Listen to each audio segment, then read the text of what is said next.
ରାତି ପାଇନେ ସୁଭଦ୍ରା ପଇସା ଆସିବ। ଆଜି ରାତିରେ କ'ଣ ମୁଁ ଆଉ ଶୋଇମି? ମନ ତ ମୋର ଖାଲି କ'ଣ ହେଉଛି ଆଉ କ'ଣ କରିମି। 5,000 ଟଙ୍କା ଆସିମି ତ କେଉଁଠି କ'ଣ କରିମି ଭାବୁଛି। ମୋବାଇଲଟା ଖରାପ ହେଇଯାଇଛି, ଯାଉଛି ଗୋଟେ ଆଇଫୋନ୍ ନେଇ ଆସିମି। ନା ପଇସା ଖର୍ଚ୍ଚ ହେଇଯିବ। ଆଇଫୋନ୍ ଆଣିକି କ'ଣ ହେବ?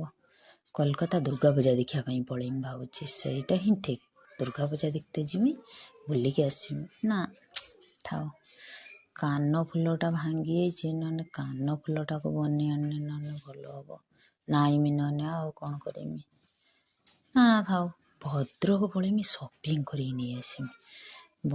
ଭଲ ଭଲ ଶାଢ଼ୀ 2 ଖଣ୍ଡ ନେଇ ଆସିମି, ଦୁର୍ଗା ପୂଜାରେ ପିନ୍ଧିମି।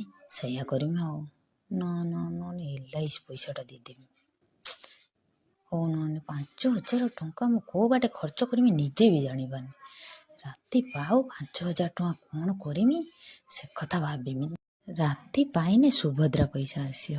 ଆଜି ରାତିରେ କ'ଣ ମୁଁ ଆଉ ଶୋଇମି? ମନ ତ ମୋର ଖାଲି କ'ଣ ହେଉଛି ଆଉ କ'ଣ କରିମି।